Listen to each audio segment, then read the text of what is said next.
A aula de hoje é uma aula extremamente importante. Talvez uma das mais importantes do curso de Física 1, porque nós vamos estabelecer a primeira grande lei de conservação em mecânica, que é a lei de conservação da energia. Só para retomar, vocês se lembram que na última aula a gente estudou os conceitos de energia cinética e trabalho. Energia cinética meio de mv², trabalho, por definição, essa integral de linha, né, desde o ponto A até o ponto B, e estabelecemos uma importante relação entre essas duas grandezas, a saber, o trabalho da força resultante sobre uma partícula entre duas posições mede a variação da energia cinética da partícula entre essas posições. Hoje, no afã de descobrir ferramentas novas para resolver problemas onde as leis de Newton se mostram complicadas, nós vamos apresentar um novo tipo de energia e estabelecer um teorema importantíssimo, que é o teorema de conservação da energia. Está claro, então? Sabemos o que é trabalho, sabemos o que é energia cinética. Hoje vamos aprender uma nova forma de energia, a saber, a energia potencial. Aqui, a conceituação de energia potencial. A energia potencial, do ponto de vista técnico, tecnicamente falando, é uma energia que pode ser associada a uma configuração, também chamada de arranjo, de corpos que interagem entre si, fazendo forças uns sobre os outros. Falado desse jeito é uma definição pouco útil. Eu acho que com os exemplos que eu vou mostrar logo em seguida, isso fica mais claro. Então, é uma energia associada a uma configuração. Vamos pegar um exemplo simples de energia potencial, que vai ser a energia potencial gravitacional. Note que esse giz interage com a Terra, né? Então, isso é uma configuração. Essa é um instantâneo dessa posição do giz em relação à Terra. A hora que eu solto o giz, a configuração muda. A distância entre o giz e a Terra está diminuindo. Então, por exemplo, o giz ganha energia cinética. Então, nós podemos entender esse ganho de energia cinética, ou quantificar esse ganho de energia cinética, estabelecendo o que nós vamos chamar de energia potencial gravitacional. Está entendido? Um sistema, no caso composto pela Terra e o giz, e a gente fala de energia potencial do sistema. Outro exemplo, uma mola. Você pega uma mola, estica uma mola, né, e solta. Aqui o sistema é a massa e a mola.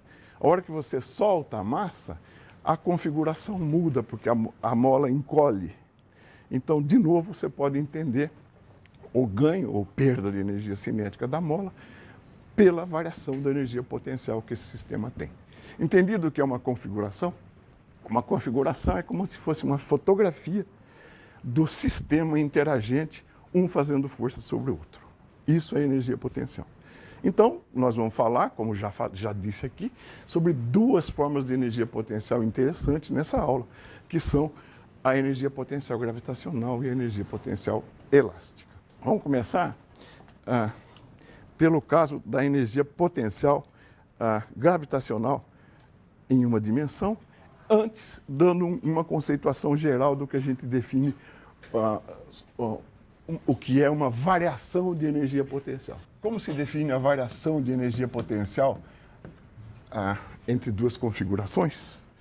Por definição, a variação de energia potencial entre a configuração x0 e x é, por definição, o negativo do trabalho realizado pela força de interação quando vai de x0 para x.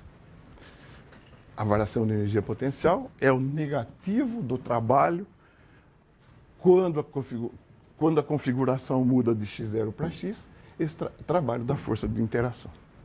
Isso é uma definição. Então, essa é uma variação de energia. E só tem sentido falar nisso, né, se f de x depender só da posição. Porque eu tenho que fazer essa integral de maneira inequívoca. Essa integral só pode dar um resultado. Então, como é que eu definiria a energia potencial U de x, ao invés da diferença? A energia potencial U de x, ora, se você tirar zero de uma coisa, fica a coisa. Então, se eu escolher um ponto x0, tal que a energia nele seja zero, se eu escolher um ponto x0 como referência, x0 é chamada configuração de referência, se eu fizer isso, então agora a minha energia potencial é o quê? O negativo, desde x0 até x, de f de x dx. A escolha de x0 é arbitrária. Vai ficar claro isso num ponto dessa aula ainda. Porque o que interessa para nós são diferenças de energia potencial e não propriamente a energia potencial. Então, está claro? Isso é, por definição, então, a energia potencial de uma configuração. X0 é a configuração de referência. Tá bom? Definição. Isso aqui é um trabalho que a gente aprendeu na aula passada. Então, olha, U de x menos U de x0 é o negativo do trabalho, né? Para ir de x0 a x. Mas isso, eu aprendi na aula passada, o trabalho é a variação da energia cinética. Como é negativo aqui, então isso fica meio de m v0 ao quadrado menos meio de m v quadrado. Tá? Eu troquei o sinal já aqui.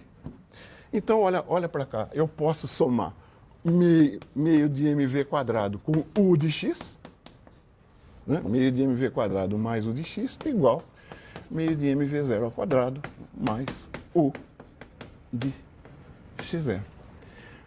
A soma das energias cinética e potencial é, para mim, a energia mecânica, que eu vou chamar simplesmente de E.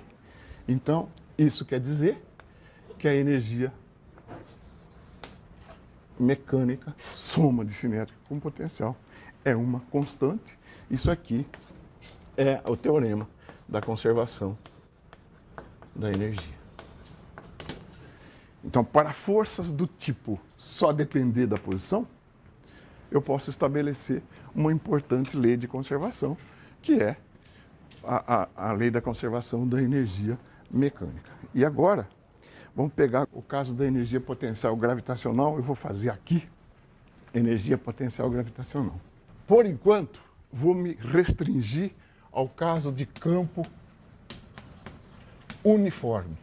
Isso quer dizer, eu estou nas proximidades da Terra, onde a força de atração gravitacional, nós vimos, é mg. Então, vamos ver como é que a gente calcula essa energia potencial gravitacional. Ora, eu vou pegar então duas configurações aqui, y1 e y2, separadas verticalmente pela distância h, né? E vou escrever U de y2 menos U de y1. Energia potencial gravitacional aqui, menos aqui, ou seja, diferença de energia. O que é isso por definição? Menos a integral de y1 a y2 da força de F escalar dl. mg para baixo, d para cima. Tá bom? mg para baixo, deslocamento para cima, porque eu vou de y1 para y2, esse produto escalar tem um sinal de menos, corta com esse, isso aqui dá então mg y2 menos mg y1. Essa é a diferença de energia potencial entre esse ponto e esse, separados de h, que eu posso escrever como mgh. Então, nota, essa é uma diferença de potencial. Se eu quiser falar da energia potencial gravitacional, eu tenho que escolher uma configuração de referência. A configuração de referência que dá a cara mais simples para U é fazer y1 igual a zero. Então, U de y1 vai ser zero. Com isso, a minha definição fica U de y, genérico, é menos a integral de 0 a y de menos mg dy, e isso dá mgy, que é o resultado com o qual nós estamos acostumados a lidar. Então, a energia potencial gravitacional para o campo restrito vale mgy. Agora, veja uma coisa, se eu tomar como origem a minha energia potencial U' igual a 0 aqui, a diferença entre y1 e y2, a diferença entre U2 e U1 continua, é H. Se eu tomar como referência o U aqui, a diferença de potencial continua sendo mgh.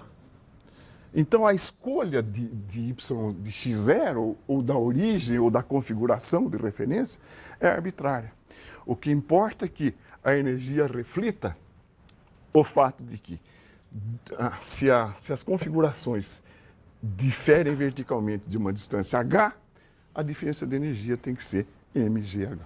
Então, não tem sentido eu perguntar, assim, né, qual a energia potencial que esse giz tem, né? Se isso aqui for 1 metro, alguém tem vontade de dizer mg vezes 1. Mas isso só vale se eu puser a origem aonde? Aqui. Se você puser a origem aqui embaixo, e essa distância for 1 metro, essa energia potencial o que é? 2 mg. Se você puser no teto, que está acima de nós, essa energia potencial é quanto? Menos mg, essa altura que dá uns 2,5 metros. Então, onde você coloca a origem é livre, desde que dois pontos separados pela distância h tenham a diferença mgh. Isso é que é importante. Então, se essa aqui é a energia potencial, o que nós vamos escrever também? Nós vamos escrever aqui o trabalho, né? Então, nós vimos que o trabalho para ir de y1 para y2 era menos mgy, né? Certo? Então, a energia potencial é igual ao negativo do trabalho. Agora, então, U de y2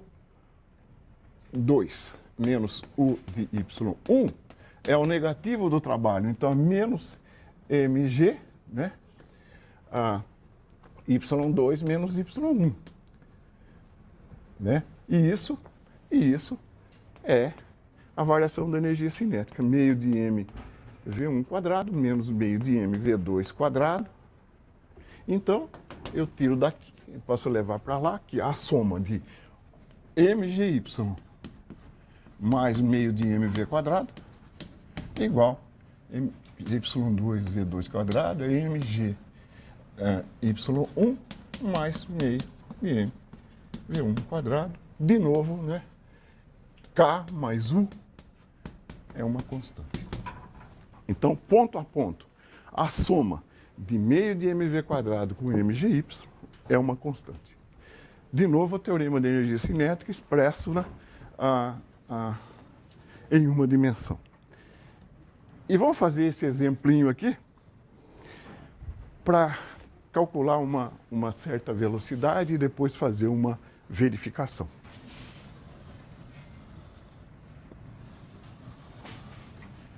Tem um loop assim.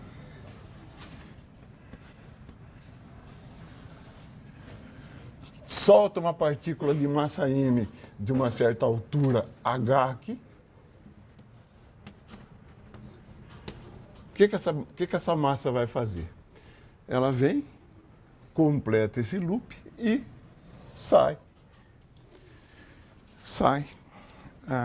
naquela segunda parte do loop lá. Então, será que para qualquer altura h a partícula consegue fazer esse loop? É intuitivo que não. Não é para qualquer altura h que essa massa m consegue fazer o loop. Vamos calcular qual é o h mínimo para que ela consiga isso? Qual é a menor altura de onde uma massa pode ser abandonada para completar o loop sem perder contato com ele? É claro que essa situação, meio de mv quadrado mais mgy, é igual a uma constante, vale para qualquer posição. Vale para essa, né? Aqui um y, aqui uma velocidade v. Então, mgy mais meio de mv2 é uma constante. Vale para o ponto B, vale para o ponto C e vale em particular para o ponto D. Em qualquer ponto da história da partícula, vale o teorema de conservação. O ponto crítico é, obviamente, o ponto D, que é onde, eventualmente, a partícula pode perder contato e não completar o loop. Vocês se lembram na brincadeira do baldinho com água, qual era a condição que a velocidade V aqui em cima devia satisfazer para que a água não caísse? V quadrado, né? A condição de iminência, né? Para a bolinha não cair, nós vimos que era dada por V quadrado maior que RG. Lembram-se disso? A velocidade aqui em cima, para que ela não perca o contato com o loop, tem que satisfazer V quadrado maior que RG. Então, vamos escrever o teorema da conservação de energia. Teorema da conservação de energia.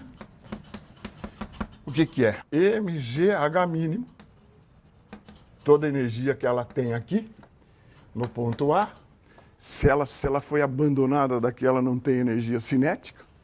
Então, mgh mínimo tem que ser igual à energia total aqui.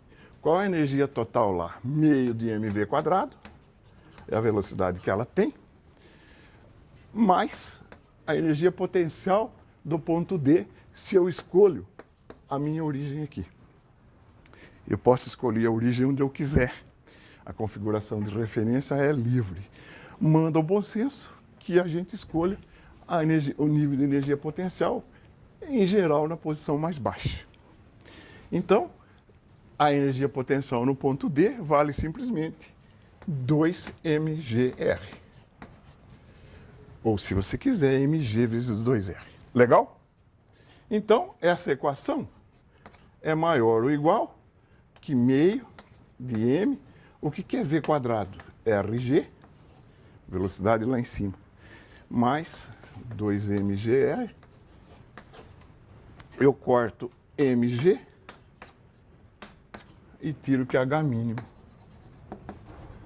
é maior ou igual 2r mais meio r, 2,5 r. Essa é a menor altura de onde eu devo soltar a bolinha para que ela complete o loop sem cair. Se alguém não se lembrava dessa situação, um jeito completamente equivalente de fazer isso é fazer a história das normais, né? Aqui em cima, no ponto mais alto, atuam de maneira geral duas forças.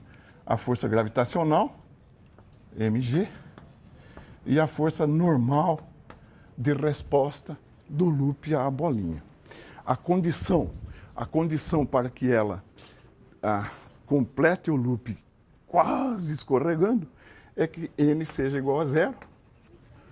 A borda não faz força nela, portanto, a equação centrípeta me dá mg igual a massa vezes a aceleração centrípeta, v quadrado sobre r. Daqui sai a relação que nós usamos aqui. Certo? Então é equivalente. Bom, então, para que a bolinha complete o loop sem cair, nós devemos soltar de 2,5 R. Vamos verificar isso? Então, ó, você lembra que eu disse que é intuitivo que não é qualquer altura que complete o loop. Olha, se eu soltar daqui, ela fica aí. Se eu desprezasse forças dissipativas, tipo atrito com o loop e resistência do ar, essa bolinha haveria de ficar aqui indefinidamente. Se eu solto daqui, mesma coisa, né? Dependendo do lugar onde eu solto, ela sofre um regime de projétil. Ela abandona o loop e descreve uma parábola. Tá vendo? Essa é uma parábola. Chega uma hora que eu solto o loop e ela faz. Ela completa o loop sem perder o contato. O teorema de conservação da energia impõe uma coisa. Se esse loop se prolongasse até aqui em cima, né, qual é a altura máxima no prolongamento do loop que essa bolinha podia alcançar? Né? Se eu estou considerando forças conservativas, como no caso da força gravitacional, a energia potencial aqui tem que ser energia potencial aqui. Ou seja, jamais essa bolinha poderia atingir uma altura superior àquela a qual ela foi abandonada. É claro que se eu soltar daqui, maior que o 2,5 R, ela faz o loopão com sobra. Mas essa não é a situação que nós resolvemos. Nós resolvemos justo a situação onde, abandonando dali, ela completa o loop. Legal? A outra energia potencial citada no início foi a energia potencial da mola. Você estica uma mola, muda a configuração, né? E então, estudando a energia potencial, nós podemos estudar, por exemplo, o que acontece com a energia cinética da massa. Então, vamos fazer isso? Então, agora é energia potencial elástica. O meu sistema agora, né? O meu sistema é massa mola. Ou seja, uma situação assim, né? A hora que eu estico essa mola, ela reage aplicando uma força para cá, F de x, que é menos Kx, como nós vimos. Então, era uma força restauradora. Se você aperta, ela impulsa, se você puxa, ela age do outro lado. Então, a força é desse tipo aqui. A força de interação é desse tipo aqui. O que seria energia potencial? O que seria a diferença de energia potencial? O que seria a diferença de energia potencial do sistema massa-mola? Isso é, por definição, menos a integral de x0 até x de menos kx dx. A força, né? Isso, então, dá meio de k x quadrado menos meio de k x0 ao quadrado. Essa é a diferença de potencial entre duas configurações. Ora, se a escolha de x0 é livre, qual a melhor escolha de x0 nesse caso? Zero, porque esse termo aqui vai embora, né? E eu fico com energia potencial U de x. Então, U de x, o que é? É meio de kx quadrado com a escolha x0 igual a zero. Se eu escolho a configuração de referência com uma mola relaxada, a energia potencial de uma mola é meio de kx quadrado. Então, de novo, né? Isso aqui é o negativo do trabalho. De novo, você pode escrever que U de x mais meio de mv quadrado é igual a U de x0 mais meio de m v0 ao quadrado. Isso é, de novo, né? K mais U igual uma constante. De novo, o teorema de conservação de energia escrito agora para uma força elástica. Estão acompanhando? Então agora eu vou mostrar na tela, porque a tela desenha muito melhor que eu, essa situação. Na configuração de referência x igual a zero, a energia potencial é meio de kx quadrado, então aquela equação é uma constante. Certo? Aquela soma é uma constante. Então imagine agora um movimento de um bloco preso a uma mola. Na situação inicial, que tipo de energia o bloco tem? Na situação lá em cima, que tipo de energia ele tem? Apenas, se eu solto de lá, que tipo de energia ele tem? Apenas potencial. Né? Então, a soma da cinética com potencial lá, aliás, em todo lugar, deve ser uma constante. Como lá só tem energia potencial, você escreve que, se a amplitude for A, você escreve que meio de Ka quadrado é a energia. Bom, soltou a bola, a massa vem, ganha velocidade, passa pelo ponto de equilíbrio com a máxima velocidade, porque aqui ela não tem que forma de energia? No ponto zero ela não tem energia potencial. Então ela tem energia cinética máxima, que por ser constante, vale meio de mv máximo ao quadrado. O E é o mesmo. Que energia é essa? A energia despejada no sistema. Que energia? A energia potencial inicial que eu conferi quando estiquei a mola. Bom, aí vem, né? Vem, comprime a mola da mesma amplitude A. Aqui não tem cinética, a energia potencial é meio de Ka quadrado. Aqui volta, só tem cinética meio de mv máximo ao quadrado e retorna à situação inicial, meio de Ka2. Então, as formas de energia potencial e cinética ficam se intercambiando uma com a outra, de modo a manter a sua soma sempre o quê? Constante. Esse é o princípio da conservação de energia. Legal? Então, vamos complicar um pouco o formalismo. Por enquanto, até agora nós vimos energia potencial em uma dimensão, ou seja, forças F de x, o movimento se dá ao longo de um eixo x e estabelecemos o teorema de conservação. Vamos admitir agora que eu tenha uma força tridimensional. Ela pode agir ao longo de uma partícula numa trajetória no espaço qualquer. Bom, a exemplo do que nós fizemos para a força unidimensional, a energia potencial tridimensional só tem sentido se for associada a uma força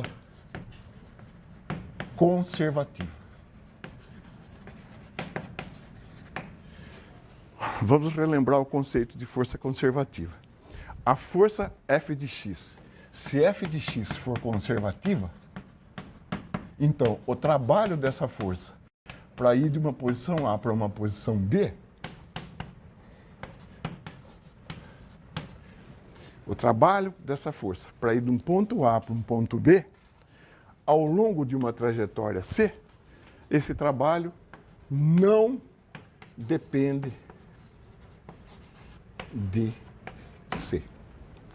Uma força dita conservativa quando o seu trabalho, ao se mover da posição A para a posição B, não depende da trajetória que liga A com B, mas apenas dos pontos inicial e final. Por que isso? Porque se esse trabalho dependesse da posição, eu não poderia definir uma energia potencial univocamente. Então, U de R menos U de R0, diferença de potencial entre duas configurações R e R0, é, por definição, o negativo do trabalho quando eu vou de R0 para R, de F escalar ds. A definição. Ora, se esse trabalho dependesse da trajetória, cada um de vocês ia achar um resultado. Ou seja, nós não poderíamos definir a energia potencial U de maneira unívoca. A única maneira de poder fazer isso é impor que esse trabalho não dependa do caminho, ou seja, que a força F seja conservativa. Dizer que o trabalho de uma força conservativa não depende do caminho é análogo a dizer que o trabalho dela num circuito fechado é nulo. Né? Se eu tiver um percurso fechado, vamos calcular o trabalho dessa força? Então, eu vou supor uma trajetória C1 que liga os pontos A e B. Uma trajetória C1. E vou supor uma trajetória C2 que liga os mesmos pontos. Né? Se a força for conservativa, o trabalho, né, a integral de A até B por C1 de F ds é igual ao trabalho de A até B por C2 de F ds. Aqui eu estou dizendo que o trabalho não depende do caminho, certo? Eu trabalho por aqui é igual ao trabalho por aqui. Mas agora eu uso um truquezinho. Essa integral de A até B por C2 é o oposto da integral de B até A por C2. A hora que eu troco os extremos, eu troco de sinal. Tá certo? Então agora vamos então, isso mais aquilo, ou seja, a integral em C1 de A até B de f ds, né? Mais a integral de B até A de f ds é zero. Somo isso com isso, dá zero. Ora, mas a integral de A até B por C1 mais a integral de B até A por C2 é o ciclo fechado. Então, portanto, a integral num ciclo fechado, eu represento uma integral assim, com uma bolinha, a integral de f ds é igual a zero. Então, uma maneira equivalente de dizer que uma força é conservativa é dizer que o trabalho dessa força num percurso fechado é nulo. Entenderam isso?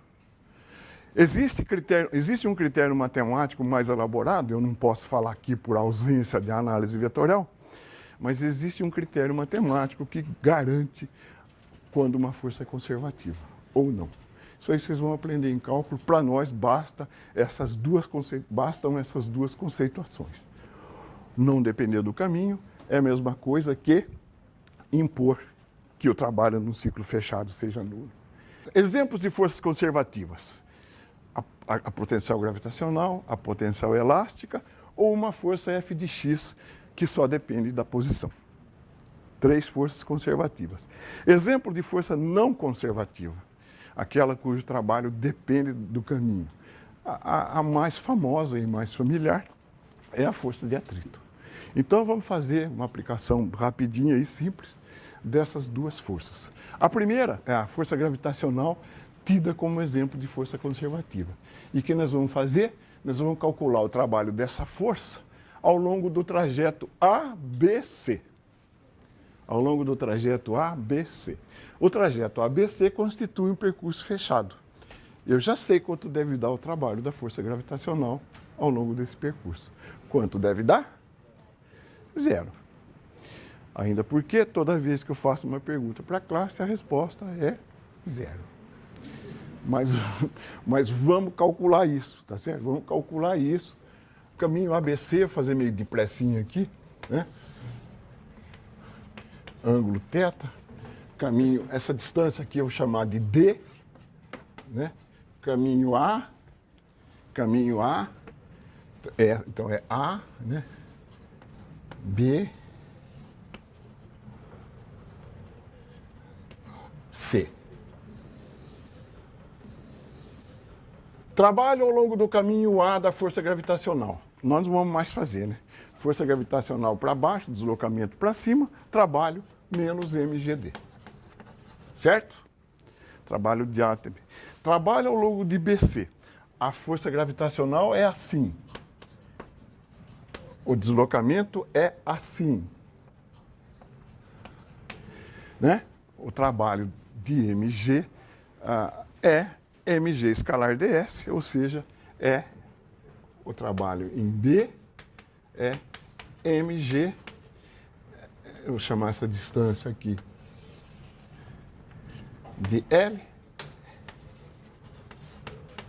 mgl seno θ, tá? Porque o cosseno desse ângulo é o seno desse. Ora, mas L seno θ é D.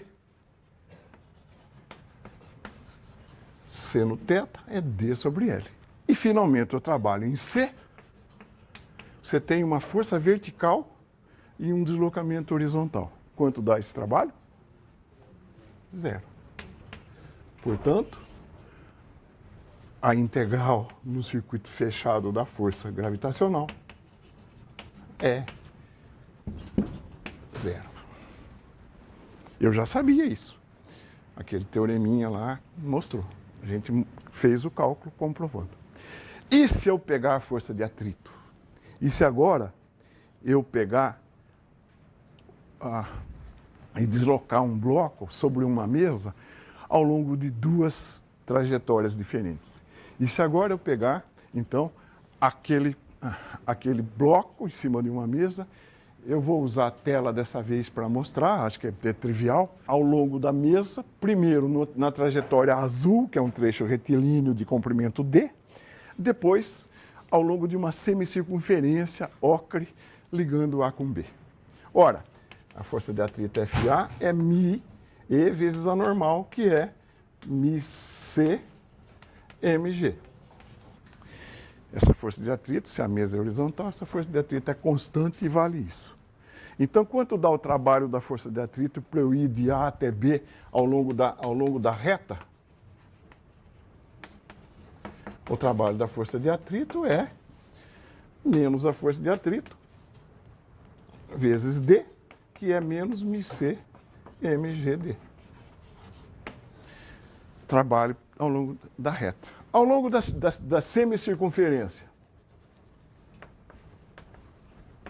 o trabalho da força de atrito é a mesma coisa, menos μc mg, que é o valor dela. Que distância ela andou sobre a semicircunferência? πr, que é π, o diâmetro sobre 2. Portanto, claramente, o trabalho da força de atrito depende da trajetória e, portanto, o trabalho dela num ciclo fechado não é nulo. Ficou claro isso?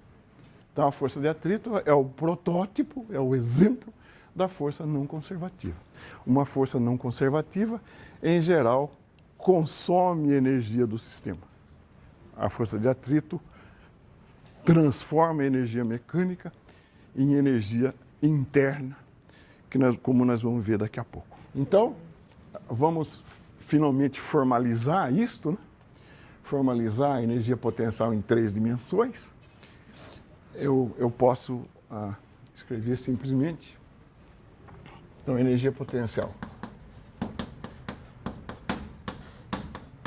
Aquilo, U de R menos U de R0, é menos a integral de R0 a R, de F escalar ds.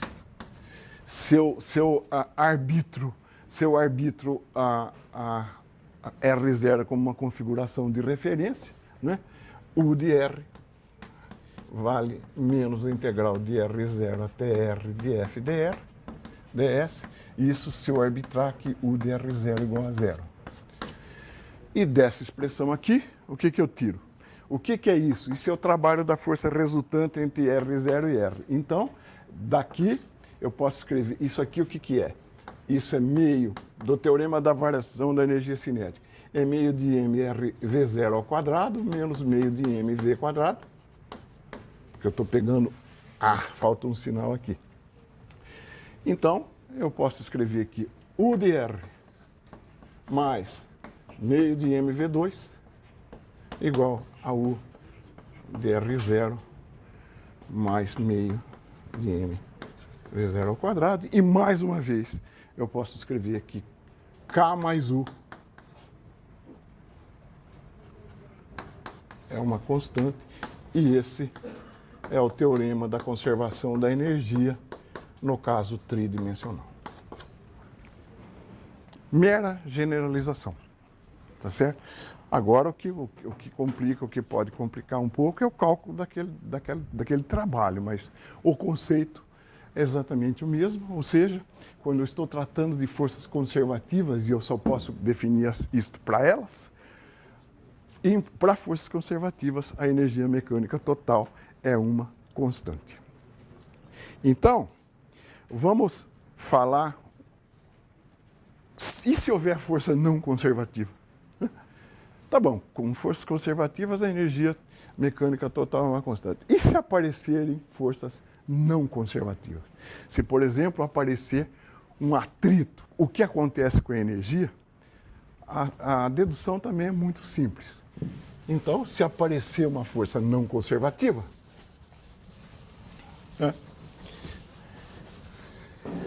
então, energia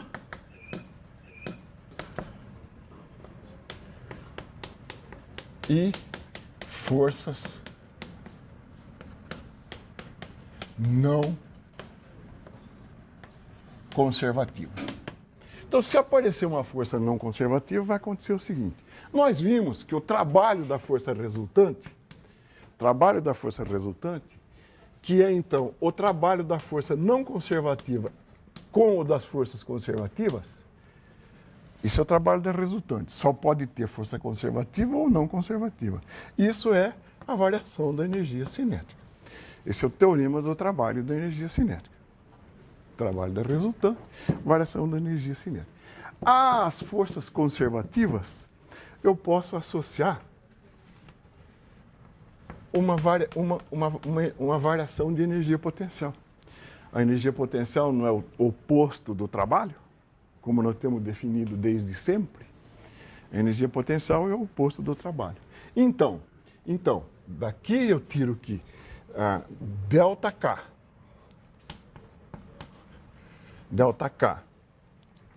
igual a WNC menos ΔU. ΔK é o trabalho, isso, menos isso. Portanto, ΔK mais ΔU igual ao trabalho das forças não conservativas. Isso é delta de K mais U. Portanto, K mais U é a energia mecânica. A variação da energia mecânica é o trabalho das forças não conservativas. O trabalho da força não conservativa, então, é a variação da energia mecânica. Então, quando houver forças conservativas, a energia mecânica não é mais constante, mas ela é o trabalho das forças não conservativas. Se a força não conservativa for, por exemplo, o atrito ou uma força de arraste, o seu trabalho é negativo, porque a força é contrária ao deslocamento. A força de atrito tem um trabalho negativo. Então, se a variação da energia mecânica é negativa, significa que a energia mecânica aumenta ou diminui? Se a variação é negativa, significa que a energia mecânica de um sistema diminui na presença de forças não conservativas. Agora você se pergunta, e o que aconteceu com a variação da energia mecânica? Onde foi parar a energia mecânica que diminuiu? Esfrega o dedo na mão aí, faz favor. Você está fazendo atrito, faz isso. Seu dedo esquentou ou não? Esquentou. Né? Então, uma situação análoga é se eu pegar esse livro e conferir a ele uma energia cinética,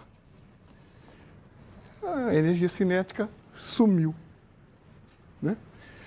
Eu conferi a ele uma energia cinética, a energia cinética, entre aspas, desapareceu. Se eu tivesse um termômetro de altíssima precisão, eu ia observar que as temperaturas, tanto do livro quanto da mesa, aumentaram um pouquinho. Então, a energia mecânica se transforma em energia interna do sistema. E a variação da energia mecânica é o aumento da energia interna. O tanto que eu perdi de energia mecânica, eu ganhei de energia interna. Então, a gente pode fazer a seguinte conta, procurando agora uma lei geral de conservação de energia. O trabalho da força de atrito, né? O trabalho da força de atrito, que é negativo, então é menos a variação da energia interna. A energia interna aumenta, já que esse trabalho é negativo, esse ΔI é positivo. Então, a variação da energia interna é o negativo do trabalho do atrito. E o trabalho do atrito, como nós vimos, acabei de apagar aqui, né, é a variação da energia mecânica. Tá lá. Variação da energia mecânica. Então, eu multiplico por menos 1 essa expressão e tiro que a variação da energia interna mais a variação da energia mecânica, a soma das variações e a variação da soma, é igual a zero.